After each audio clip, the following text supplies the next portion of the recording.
Hi everyone, welcome back to Newegg TV. My name is Paul and welcome to part 1 of our 3-part series on how to build a computer. I was just checking out our old Build Your Own PC tutorial and we decided it's time for an update. So part 1 is going to be basically PC theory. What are the parts in a computer? Part 2 is going to be how to build, and we're actually going to be putting together a couple systems for you. Part 3 is going to be about software, installing an operating system, and doing the final touches to get your PC all set up and running after you've done the build. So for part 1, we're going to start at the most basic level. What is a computer? Well, if you've built a computer before, you probably know the answer to that question.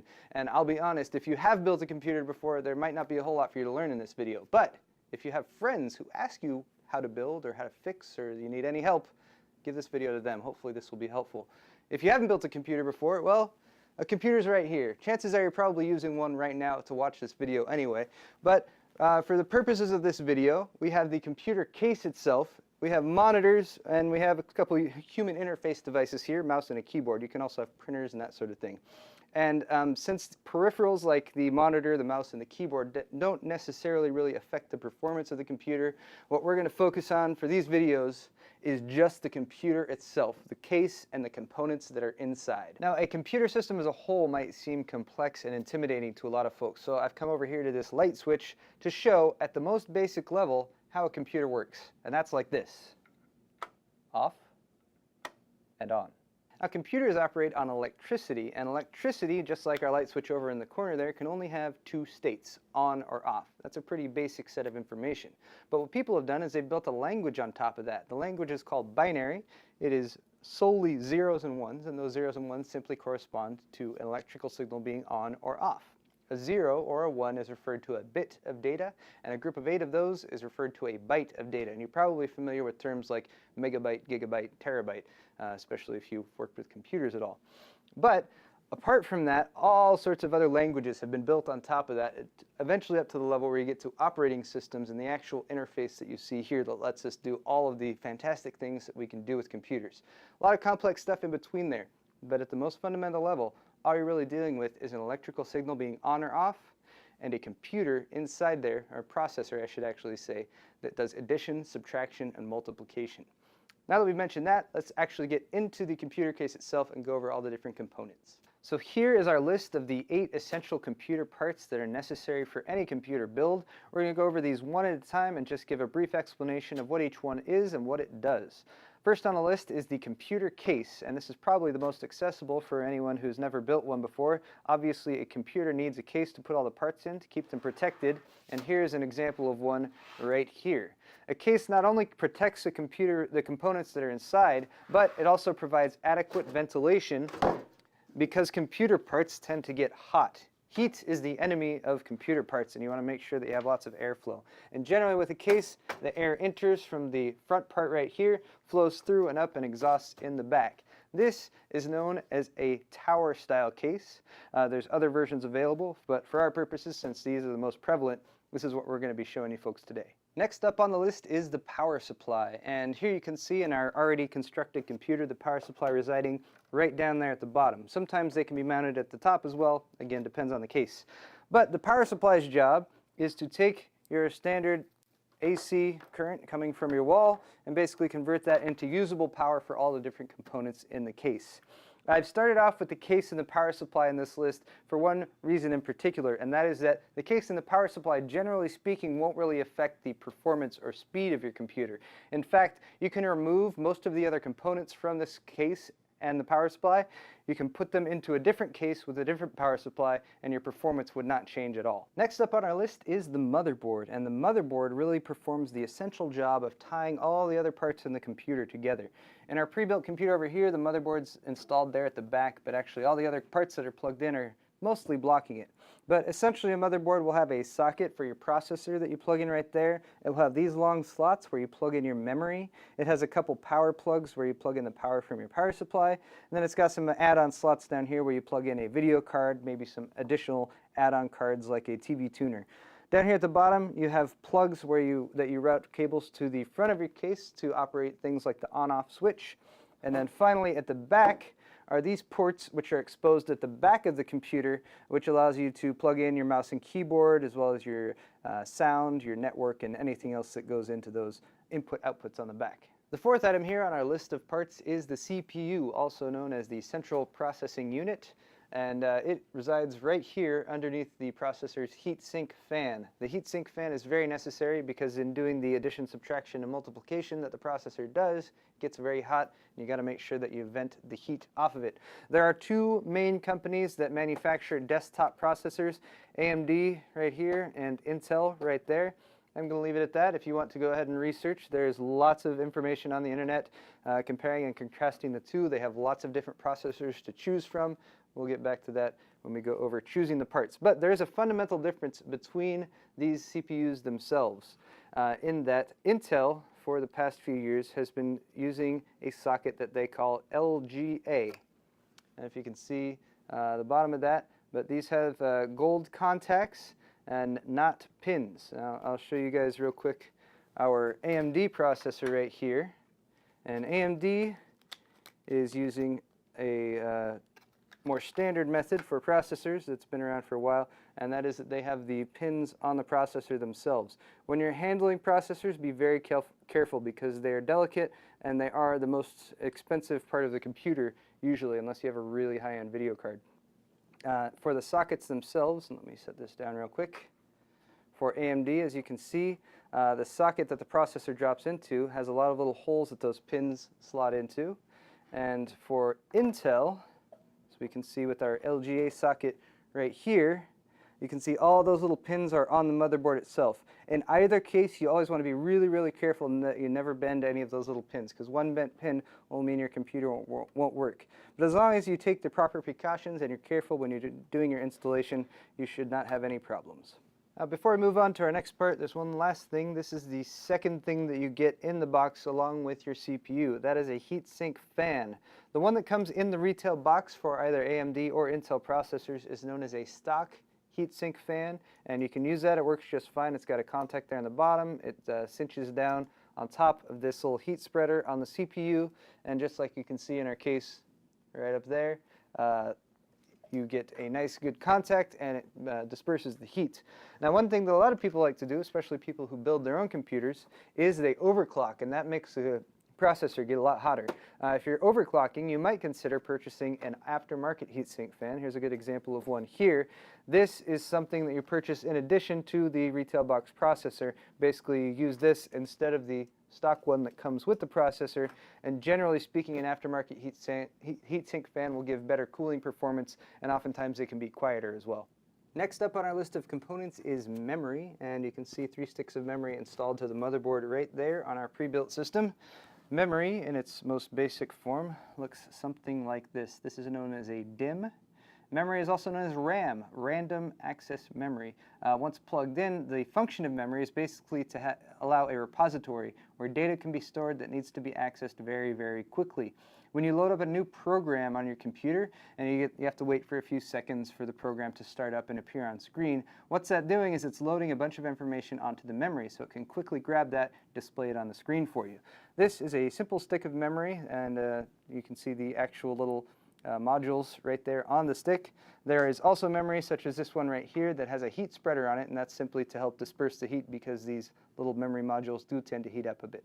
And number 6 on our list of essential components is the video card. And some of you folks might be saying, actually, Paul, a video card is not necessarily essential. And you're correct, because some motherboards, like this nice little mini ITX motherboard here, actually have video integrated. So part of the motherboard is you have your video outs right here. There's a DVI, there's an HDMI out. But if you don't have a motherboard that has video on board, or if you just want much, much, much better video performance, you're definitely going to want to get one of these, which is known as a discrete video card. It's separate. It plugs into the PCI slot on the motherboard, like you can see this one installed right there. I'm sorry, I should say PCI Express slot. And then at the back here, you can see your video outputs. You got an HDMI, an analog, and a DVI on this one.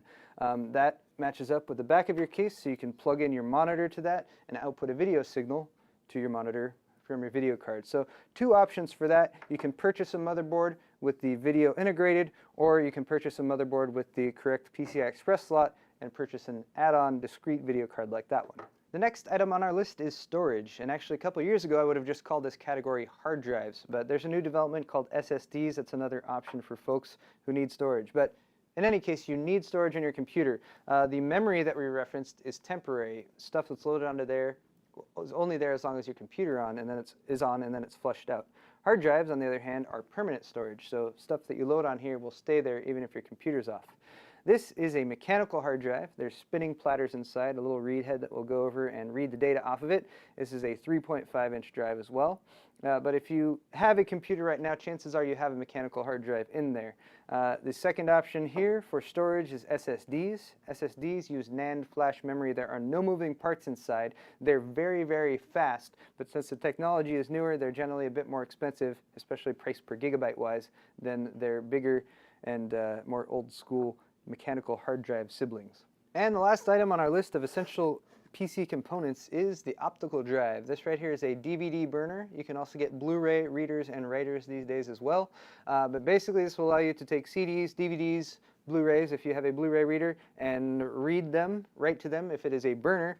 And this is important for a few different reasons. The main important reason is when you initially load an operating system onto your newly built computer, it will generally come on optical media like this CD that's here, usually a DVD. This is just a blank CD. But you need to take that, load it onto your optical drive, and then it reads the information off of here through the computer and loads it onto your storage, whatever type of storage drive that you have.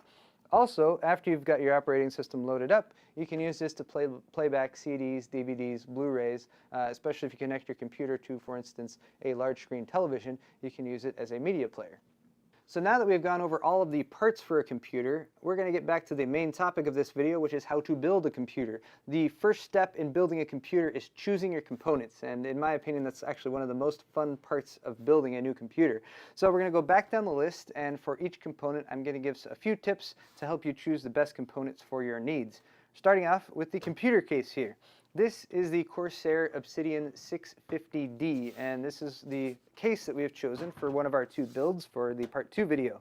There's a few things that I really like about this case. Starting with the side panels, you notice there's a couple latches right there, and that's all you got to do to remove the side panel. A lot of cases will mount on the back with thumb screws that you bolt in right there. That's another good option. And then the cheaper cases will just have standard Phillips head screws there. But that just lets you get into the case more easily, especially if you're going to swap out parts or anything. At the top of this case, we can see an exhaust fan, and this is a 200mm fan. I really like larger fans because they can spin at lower RPMs, but they still move a lot of air, so they stay really quiet. Another thing to consider is just your cooling in general. And as we mentioned earlier in the video, generally you have intakes up here in the front or at the bottom, and the air moves through and up the case and exhausts at the top or the rear. Now, wherever you have intakes, you're going to have dust that builds up, and that's another reason why I like this case, because it has this little easily removable front panel dust shield, which is where your dust will collect, and you can easily just pop that off to clean it out. Some other things that cases might have, like an example right up here at the top, is a slot where you can take a standard serial ATA hard drive, you can drop it right in there, so you can pretty much easily pop in a hard drive there if you need to access data on it, format it, install a new operating system or anything. So that's just a easy access panel.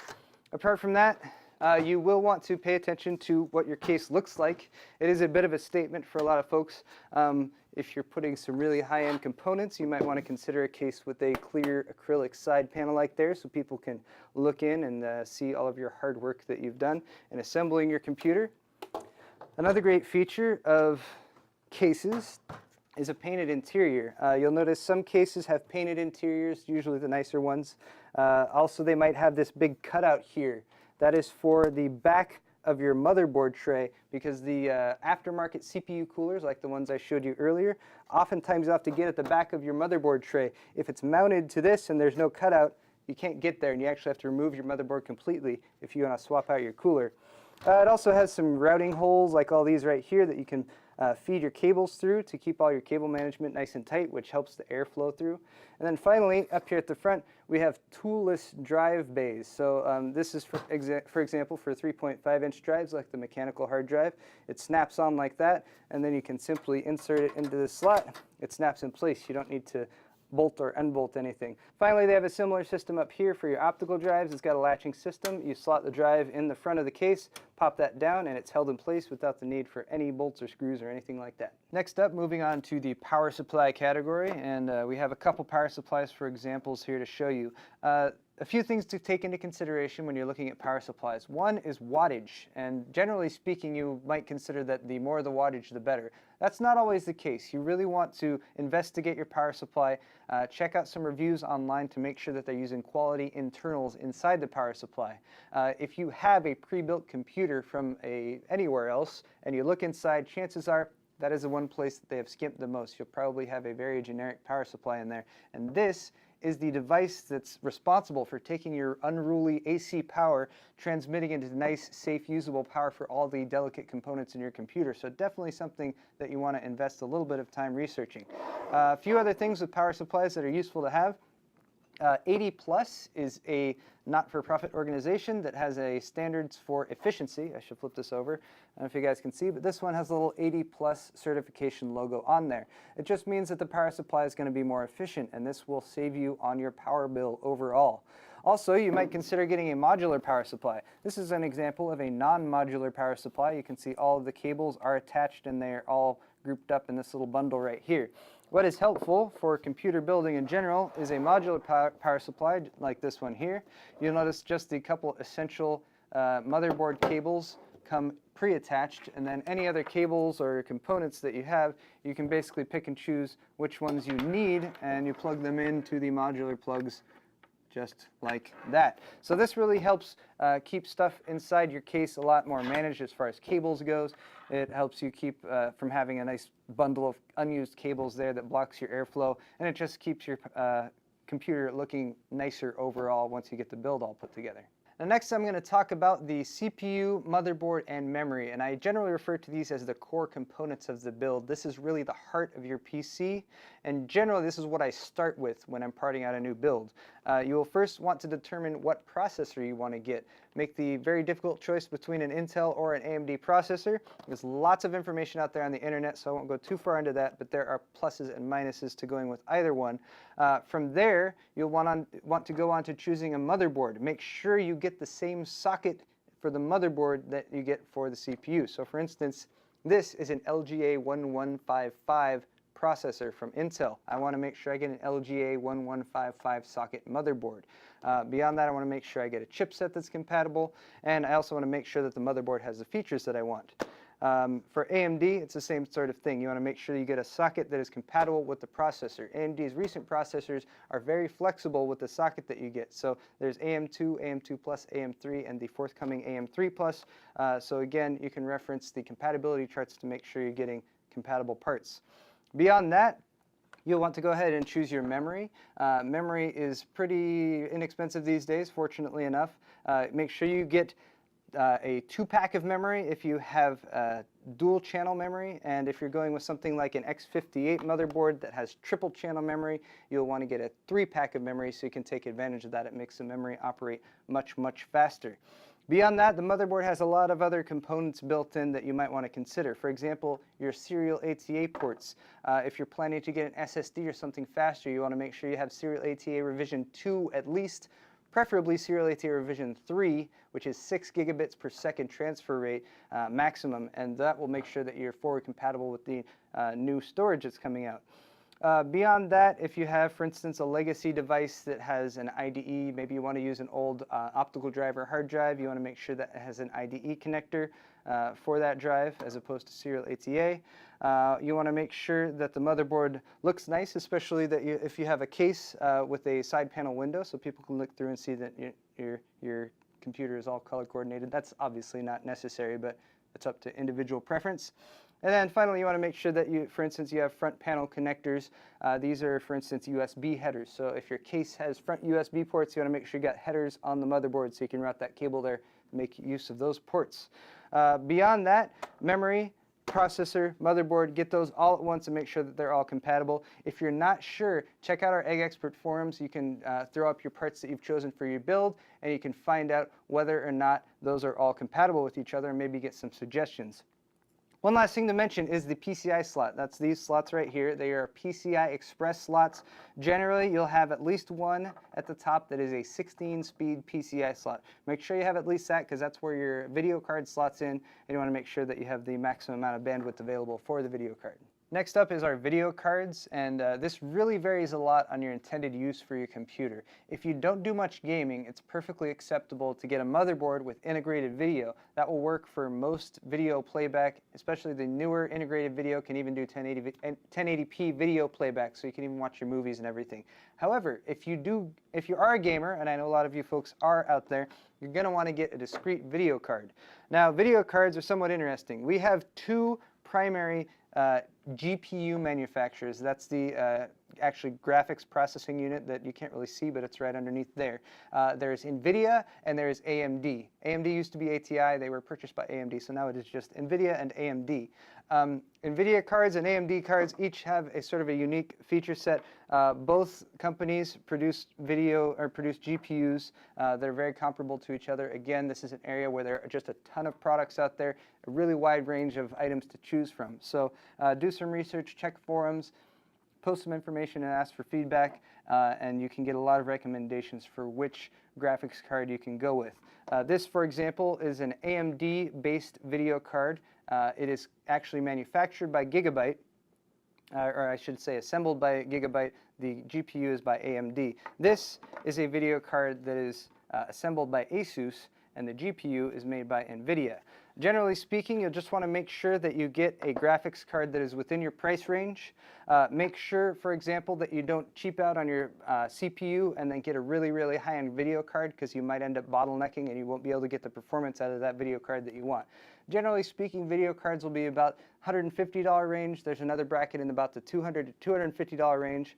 Another bracket in the $300 to $350 range, and then the best of the best that are available are just about $500 to $600 each. But that's usually just for the newest and fastest video cards that are out there. So find one that meets your needs, especially if you're a gamer. Make sure you get one that's DirectX 11 compatible, because those are the newest ones. I recommend finding one with an HDMI out on the back, because that's really helpful for connecting it to your home theater. Next up, we're going to talk a little bit about storage. Now, we already mentioned that there are two primary types of storage devices available, the smaller and faster SSDs, the more capacitous but less expensive mechanical hard drives.